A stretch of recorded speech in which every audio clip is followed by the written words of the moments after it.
We think of sitcoms as safe, comfort TV, laugh tracks, misunderstandings solved in 22 minutes. But sometimes, these shows went somewhere unexpected. Because hidden inside some of the funniest episodes ever made were stories about prejudice, social rejection, and even organized hate. And most viewers didn't even realize it. Tonight, we're looking at 3 classic sitcom episodes where the villains weren't burglars or cartoonish bad guys. They were people who looked completely normal. A prestigious women's society that decided who was good enough to belong. A polished intellectual who secretly judged people based on education and religion. And in one shocking episode, a beloved sitcom character accidentally walks into a meeting of the Ku Klux Klan. Yes, in a sitcom. And what makes these episodes unforgettable isn't just the controversy. It's how comedy exposed truths people didn't want to talk about. Because when audiences laughed, they also recognized something real. A snobby neighbor, a judgmental coworker, a social circle that excluded others, and maybe moments where they'd seen prejudice in their own lives, or even participated in it without realizing. Tonight, we're breaking down how 3 sitcoms used humor to confront elitism, prejudice, and racism, and why these stories still matter today. Let's start with a show that defined American comedy, and an episode where Lucy discovers that being elite isn't always something to be proud of. I Love Lucy, Pioneer Women, Season 1, Episode 25. Lucy and Ethel want to join an exclusive women's historical society called the Society Matrons League, a group obsessed with lineage, status, and social standing. At first, Lucy dreams of joining their ranks, imagining prestige and acceptance. But soon, the truth emerges. Membership isn't about honoring women, it's about exclusion. Women are judged based on family background, wealth, social connections, and proper pedigree. Lucy and Ethel don't meet their standards because they are show people. The matrons mock and dismiss them, treating them as socially inferior. Lucy, of course, fights back in classic comedic fashion, exposing their snobbery and hypocrisy. By episode's end, the supposedly refined women look ridiculous. The real villain is social elitism. The Matrons League represents a subtle but powerful villain: social exclusion. They're not criminals, they're not violent. They simply decide who is worthy. And that's the point. These women hide cruelty behind politeness and tradition. They believe some people belong, others don't. In the 1950s, class divisions in America were very real.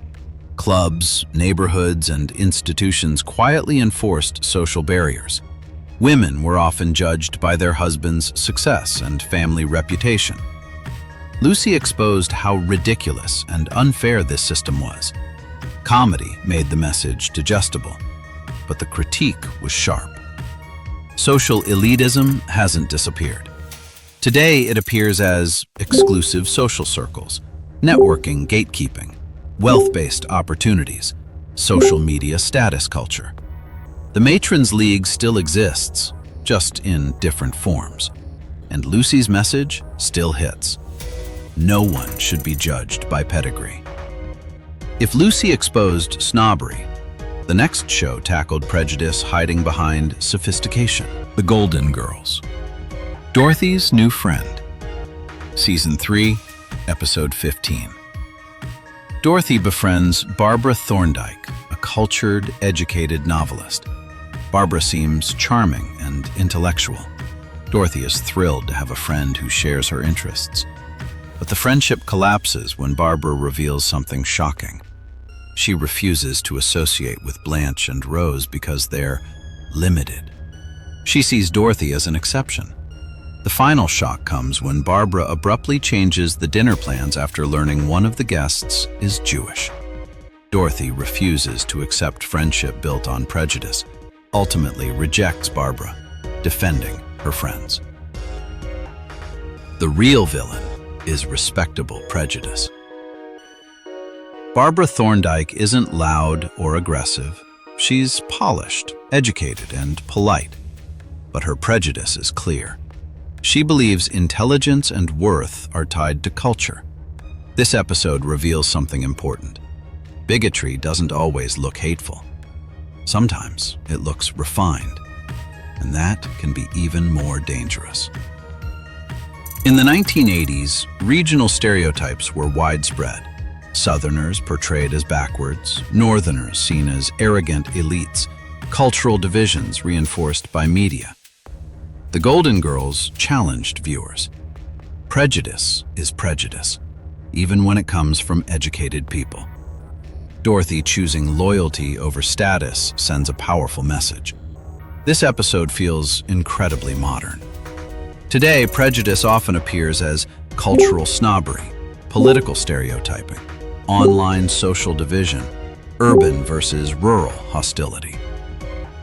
Barbara Thorndike represents intellectual elitism, the belief that some people are smarter or better based on background. Dorothy reminds us, friendship means rejecting prejudice, even when it costs something. Our final episode moves from subtle prejudice to outright hatred. The Jeffersons. Sorry, wrong meeting. Season 7, Episode 14. George Jefferson accidentally attends what he believes is a civic meeting. Instead, he finds himself surrounded by members of the Ku Klux Klan. The room falls silent. The hostility is immediate. George is trapped in a room with people who openly hate him for his race. But George, using humor and sharp wit, turns fear into defiance. The episode exposes the absurdity and ignorance of racism while showing its real danger. The real villain is organized hate. Unlike the previous episodes, there's no subtlety here. This is direct racism. The episode aired at a time when television rarely confronted hate groups so directly. By placing George Jefferson in this scenario, the show forced audiences to confront reality. Racism wasn't just history. It still existed. This episode was groundbreaking. It used comedy to expose something deadly serious. George's humor becomes survival. But viewers understood. This situation could turn violent. The episode reminded audiences that racism was not just personal prejudice, it was institutional and organized. Hate groups still exist, and racism hasn't vanished. But what makes this episode powerful today is how it showed courage. George refuses to be intimidated. He exposes the ridiculousness of hate by showing heroism and mercy in the face of an enemy. And humor becomes resistance. So why these episodes still matter? What makes these episodes timeless isn't just nostalgia. It's the uncomfortable truth they reveal. The most dangerous villains rarely announce themselves. They don't storm into a room looking threatening. They don't twirl mustaches or deliver evil monologues. They blend in. Sometimes they're wealthy social leaders deciding who belongs and who doesn't. Sometimes they're educated voices who claim sophistication while quietly looking down on others. Sometimes they're ordinary neighbors who smile in public while harboring hateful beliefs in private. And that's why sitcoms mattered so much. Comedy lowered defenses. Audiences tuned in expecting laughter, not lectures. But between jokes and punchlines, these shows slipped in conversations America wasn't always ready to have. People laughed at Lucy exposing snobbery. They cheered when Dorothy chose loyalty over status. They nervously chuckled as George Jefferson stared down open racism. And while they laughed, something else happened. Viewers recognized people they knew. Co-workers, social clubs, community leaders, maybe even parts of themselves. Sitcoms revealed how prejudice actually works in real life. Not always through violence, but through exclusion, through assumptions, through polite rejection, through social barriers disguised as tradition or intelligence. And importantly, these episodes didn't just show the problem, they modeled resistance. Lucy refused to accept social inferiority. Dorothy refused friendship built on prejudice.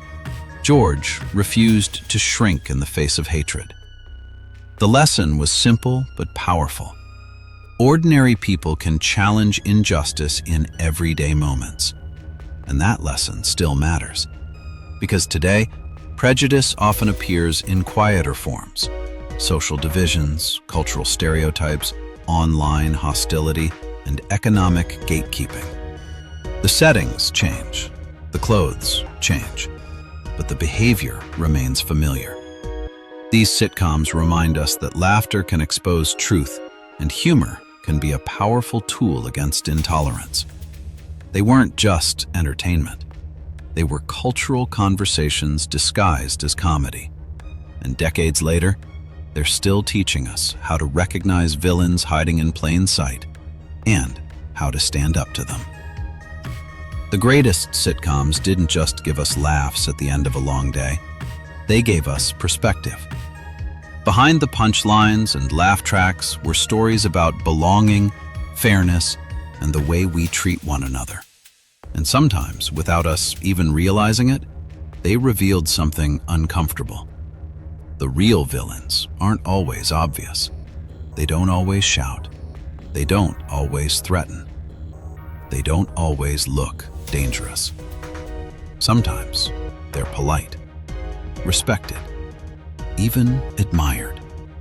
And that's why these stories mattered, and still do. Because comedy has a way of slipping past our defenses, making us laugh, and then quietly asking us to look closer at ourselves and the world around us. So the next time you sit down with a classic sitcom and enjoy the jokes, take a second look at the story underneath. Ask yourself, who was really in the wrong? Who was being excluded, judged, or dismissed? And what lesson were millions of viewers learning together in their living rooms? Because sometimes, the funniest shows were also the bravest. And sometimes, the biggest laughs carried the most important truths. Please like the video and subscribe to our channel. We'll see you in the next one.